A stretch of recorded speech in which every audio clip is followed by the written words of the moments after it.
As a kid, though, was you a doodler or were you a real like, oh my God, look what I've drawn, mama? Like, how was you Yeah, I was a drawing? doodler, but I always used to like color and stuff. So just like coloring books, anime, stuff like that. Oh, you was in anime as a kid? What was your favorite Not anime? really, but I used to live in Japan. But I did one for Chris Brown. That Okay. one was my first like ever viral painting Yeah. that I did. After that was probably the Michael Jackson that I did, and then Allen Iverson. Those are my top three. Yeah, I like the Allen Iverson one. You know what I'm saying? They call me three. That's the That's first because one you saw. that's the first one I seen of you. Now, I got to get some art from you, of course. You know what I mean? I'm trying not to be so narcissistic and say just paint me because I got plenty of paintings of you. Paint me a few times. You know, God is great. Future pretty much was saying, or the manager. I don't know who said it, if it was Right. Future or the manager. Uh-huh. Pretty much was just like, if you want to get to him, you have to pay him. Yeah. What's your ethnic background? I'm mostly Filipino. Filipino and Spanish. That's why the last name is kind of different, right? That's a cold mixture now. I like that mixture. Have no fear, Mr. Organic is here. This is Organically speaking. Anybody out there want to do partnership, sponsorship, clothing brand marketing, water, energy drink placement, whatever you want to be a part of Organically Speaking or Mr. Organic as a brand, hit me up at ballernothingelse@yahoo.com. That's my email, or DM me directly at Mr. Organic on Instagram. That's MR Organic with a K instead of a C, one word straight across, and we're going to get that promo game through the roof. 3 ya. Have no fear, Mr. Organic is here, and this is Organically Speaking. Now listen up, guys and gals. I only have one of the ones type people in the building here at Organic Studios, and I have one today, right? A prolific painter, a legendary creator in the mind of art and, fabrication of thoughts into reality. We have Stephaine Amor. Did I say that right? Amon. Damn it, I knew I was going to mess it up. Sometimes you got to mess up to get it right. You know what I'm saying? That's how you go in life. Everything can't be perfect like me and you. Sometimes you got to mess it up just to get it through. You know what I'm saying? So I brought you on today because I love art. And it's like, it's an understatement that people love art also.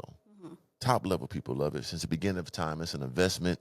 And of course, it looks beautiful, aesthetic in people's homes. And it also shows, character within a person. So you know how to capture that. Not only that, but you when you do your paintings, you can see the glory in the person that you paint. From what you do right now, it's a lot of people, entertainers, and things like that. So let's start from the beginning. When did you get into art? Oh, I've always been a creative person, but really getting into like what I do now, which is like portraitures and realistic paintings and stuff, pretty much around like 2019. But 2020 is when I really like got real deep into it. Run COVID time when you just went, I got to make something happen. You know what I'm saying? Put these paintbrushes to work and bam. Okay, so as a kid, though, was you a doodler or were you a real like, oh, my God, look what I've drawn, mama? Like, how was you drawing? I was a doodler, but I always used to like color and stuff. So just like coloring books, anime, stuff like that. Oh, you was in anime as a kid? What was your favorite Not anime? really, but I used to live in Japan. So Okay. that's kind of what influenced that. So Oh. it would just be like a lot of like cartoons and stuff. Okay, coloring and tracing. Yeah, so I love art too. I was a guy that used to draw, and you know what I mean? They have art classes like when I was in middle school, 7th, 8th grade. I used to draw these same little creatures all the time. And when I had my Corvette hand painted, I actually did one of the doors on it. So like, I don't know, I always had a like fascination with like, art and things like that. So I know what you're talking about. So what was your favorite artist when you was growing up? Like you looked to like, oh, this is cool. I actually don't have one. You don't have one? We talking about Picasso? I feel like as I got older, I started to look more into like art history Right. and like artists and stuff. But like growing up, I never really did the research on like art and stuff. So Okay. So in art, was you in art classes? Did you go to school for this? Because you're so prolific with it. for it, I What? never went to school for it. I mean, I took like a course for it. Like I took Art 101 when I was pursuing nursing in college, but I realized it wasn't my thing. So Right. So like in between from childhood to 2020, when did you start doing like the big pieces? Like, dang, I'm really, really good at this. Like, what was that epiphany that hit you before 2020? you said when did I like? How did I get into it? Yeah, like to the level you at now. Like, when did you like, dang, I could do this? It was pretty much just a bunch of like experimenting. So I started out obviously doing like doodles and stuff, but when I was painting, it was like I was doing a lot of like pop art and stuff. So it was just a bunch of like experimenting to see what I liked. And then once I got into portraiture, I realized I was like what I was good at. So then that's when I pretty much just like ran with it when I saw people really start to fuck with it. I can cuss, right? Yeah, you could cuss, girl. We cuss around this. But yeah, so that's when I realized. Okay. And where did you grow up at? So I was born in Long Beach. I lived in Japan for a little bit, but I was raised out in Las Vegas. Grew up in Las Vegas, basically, huh? That's a different type of place to grow up in. Not many people live in Las Vegas like from a childhood. Yeah. Most people move there when they grown. So how was it growing up in Vegas? Because people know that it's really just a strip, and then outside of that, it's like desert. I would never raise a family out in Vegas. Really? Never. Why is that? It's a fun place to live, but like family-wise, Yeah. I don't want to do that. Why? I mean, it's Vegas. Would you Talking about the would gambling? You want to? Well, me, I don't like gambling because one thing, I mean, I said that, but one thing I never liked about Vegas, even though shout out to Reflection Detail, you know what I'm saying, got a partnership out there with a great car wrapping shop, the best in the world. But there's two things I don't do. I don't pay for and I don't gamble. So, like, what else to do out there? You know what I'm saying? That's what motherfuckers doing. I'm not doing either. That's all that's out there, so Right. in my opinion. I mean, it's growing as a city because it has, like, sports and stuff coming out there. Yeah. But overall, it's just the energy is not. Yeah. I mean, for some people, it might work. But, like, me personally, like, what I want to do, energy is not right. That's how I create. So I base that off that. So. You got to have your ambiance right. The aura juice is flowing. Yes. You know what I mean? They could throw it out because it's called Sin City. You know what I'm saying? It's abundance of sin out there. So I get that. So, boom. Let's fast forward because, legendary. I see this Michael Jackson behind you. That thing looking very therapeutic. You can see the in his eyes when he did to them kids and all. I was playing. I don't know if he did it or not. They said he did. Do it. What, you don't think he I did? think he did it. Boy, he got them kids at Neverland. Huh? He got the candy machine and all that. I don't think he did. Cotton candy. Sleeping in the bed with him, give him a little, I mean, what he did to Bubbles? You think he did something with the monkey? Yeah, monkey. You didn't know he had Bubbles, the monkey? I think I might have seen something. Come on now. You know about Bubbles, the one with the overalls? Damn it. Bubbles still alive, by the way. He ain't like everybody know Bubbles. But shout out to Mike, you know what I'm saying? He's a legendary guy. But yeah, he was. So what made you say, okay, I'm gonna just draw, rappers, entertainers, and creatives too? Yeah. Like, what made you hone in on that? It's just what I felt like people like to see. So that's kind of how it started. But then what I really base my art off of is just like I could just look at a picture and tell if it's a good painting or not. So with that, so when I'm creating, I'll just pretty much just like scroll through everything and see or Instagram or something. Yeah. I'll scroll through Instagram and see like if there's anything like popping right now. But I'll just pretty much just like base it off of if it's a good picture or not. Or right. If it's like what's hot. You want to adjust that mic a little bit to the mouth area, no homo sapien. Yeah, grab that motherfucker and put that closer. Talk to the mic, baby. You know what I'm saying? But yeah, so trendy situations, what's going to catch the eye, what's going to get people to engage with you. And you saw that people were into, the hip-hop people or things like that. And you're like, okay, I got it. Right. What was your first person that you made that you like, this is the one that I'm going to go with this style, like the artist? Like, what hip hop person did you do first, or was it an actor or a creator? Who was the first? Pretty much, it was like a bunch of like rappers from Atlanta. Okay. A lot of like trap music and stuff. Yeah. Yeah. So you started off with. That's what I started with. Who was the first one? I honestly don't. You don't remember? The first I ever painted, or Yeah. like the first painting I ever did that like kind of popped off was it was an album cover with Fab. Okay. The Summertime Shootout. Oh, dope. Yeah. It was And you did his album cover? No. That was the first painting that I did. That Yeah. was like hip hop art, I guess. Okay. Hard. Yeah, that's an artist type painting anyway. But the first rapper, I'll say Lil Baby. Okay. That one went viral. That was the first one. And then after that, that's pretty much when I started doing like all the rappers and stuff. Okay. Dope. So you did a whole Faces of Atlanta campaign. Pretty much. That's what it turned into. Yeah. I didn't mean for it to happen that way, but it just kind of. Once you did one, you just kept doing them. Yeah. Okay. What was the number one that had the most engagement on it when you did it? There was a couple, but I did one for Chris Brown. That Okay. one was my first like ever viral painting that I did. After that was probably the Michael Jackson that I did, and then Allen Iverson. Those are my top three. Yeah, I like the Allen Iverson one. You know what I'm saying? They call me three. What was the first one you saw? That's the first one I seen of you. And I was like, dang, that's tough, because that's my guy. You know what I'm saying? You know what I mean? I'm the Iverson of YouTube, and that's how I feel, podcasting and all that. Right. So very innovative. And people don't know about Iverson, even though he was a great baller, like he was more culture. You know what I'm saying? From the braids to the tattoos, how he conducted himself. He gave us hope that we could make it to, you know, NBA and still be ourselves. Because you don't have to be, you know, cookie cutter and be like, you know what I'm saying, nerd man and wearing a suit and all that. Like, I could be a real and be in the NBA. Right. Oh, this is dope. So that's what I brought to YouTube. So that's why I always rocked with him. But yeah, that was a legendary painting. All of them legendary, but that Iverson did catch my eye, and I like that joint. I was like, boom. And now we're here, you know what I'm saying? So I got to get some art from you, of course, you know what I mean?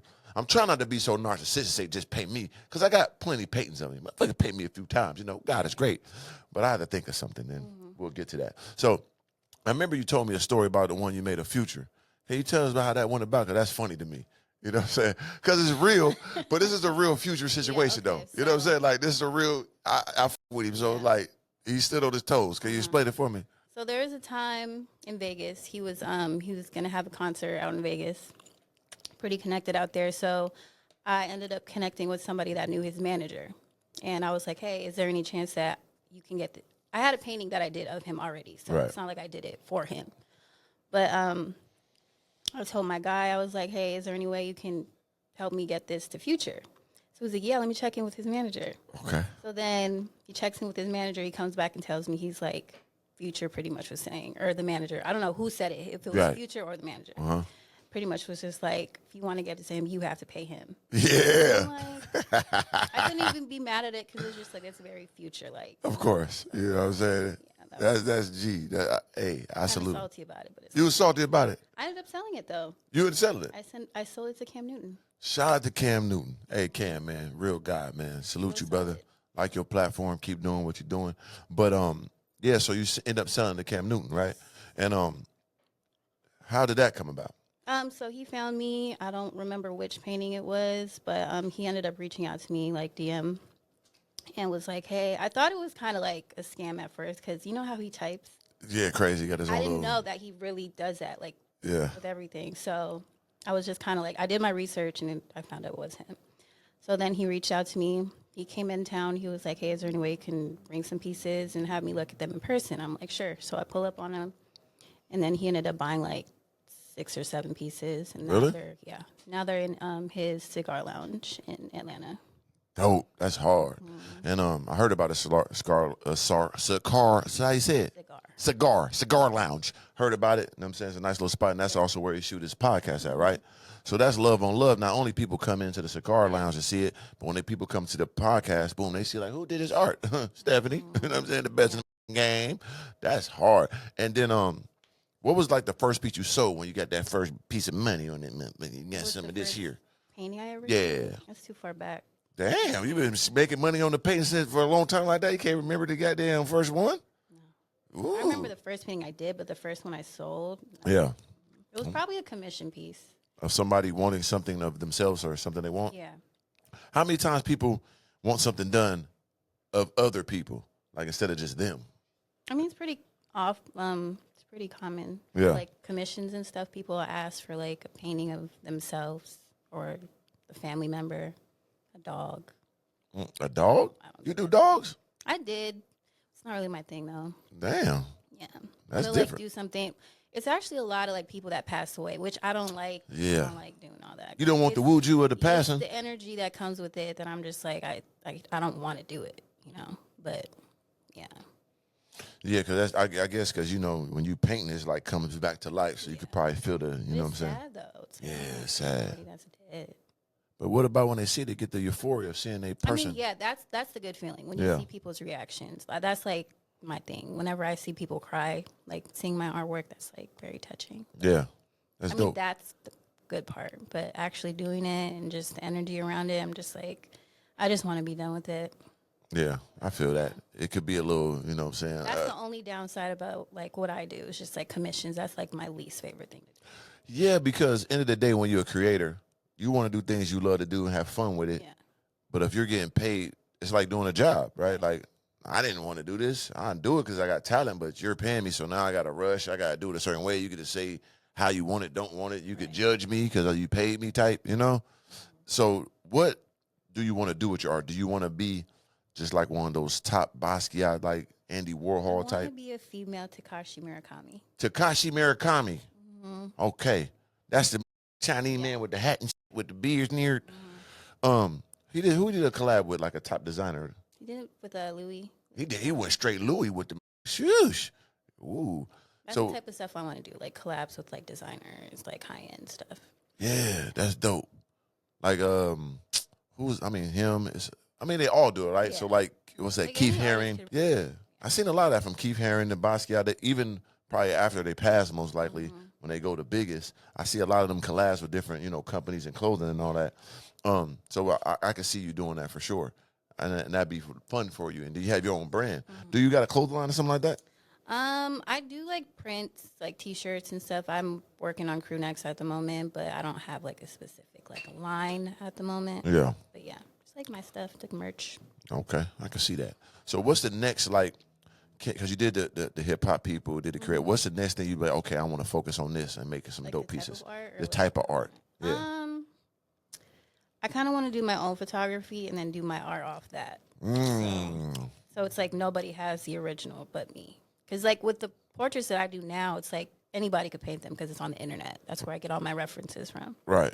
But like if I do my own photography, it's like this is a real one of one. Right.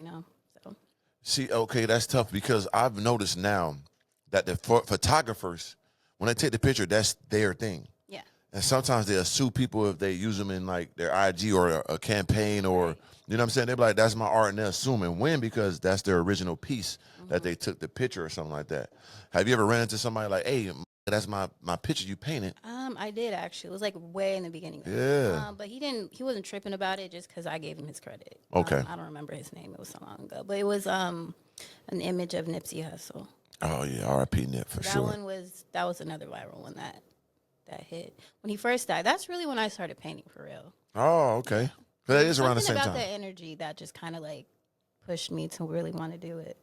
So Yeah, me and my dog Slim, shout out to Slim, I always bring him up, is that we followed Nip and understand this before his passing. Like, I understood the groundwork of planting your own seeds, and the marathon is something that I was connected to because mine is S.R.T.F, Seed, Root, Tree, Fruit. It's embracing the journey. It ain't going to be overnight. You got to make it happen again and again and again, and once you do it, you have the wherewithal to keep doing it. So I always was like, damn, that's how I want to do it. Then when he came with the $100 CD, like, that's what I be doing with my clothing. I want to make my bread. I don't need everybody. I get a couple people rock with me. I'm cool. So I always rock with him. You know what I mean? So I know people took when he died and then like they start messing with him. But if you knew how his journey was, you'd have rocked with him before and after. You would been even more enlightened to step out and be like, okay, I'm gonna do my own thing because of him. You know what I'm saying? So that's dope. And it did evolve a lot of goddamn energy during that time. Yeah. Because I moved to LA like right after that, and it was different at that time. You know what I'm Kobe saying? died like what, 2 months before? Kobe, yeah, it was Kobe and Nip back to back. You know what I'm saying? I'm like, damn, Hard time. that jacked LA up. But at the same time, them are two very inspirational people because Kobe had the Mamba mentality. And the Mamba mentality is no matter how much talent I got, how many blessings I got, I'm going to work harder than everybody. Right. That's what I always had. I don't care. I look like this. I'm finna go harder than everybody can imagine. You got to be an insane person. And now people thought Kobe was. So do you take your art like that? Are you like, I'm the best? How you feel about your art? I feel like I'm pretty humble. Humble? About my work. In what way? I don't like to think that I'm like, I know I'm great. Right. But I'm not going to sit up here and say like I'm the greatest of all time. Right. I just like to, I'm just the type of person, like I just always feel like there's always somebody that's going to try to take your spot. I'm Yeah. not saying they will, but Ooh. it's a possibility. Yeah. So I just like to keep that in my head because I like to remember where I came from.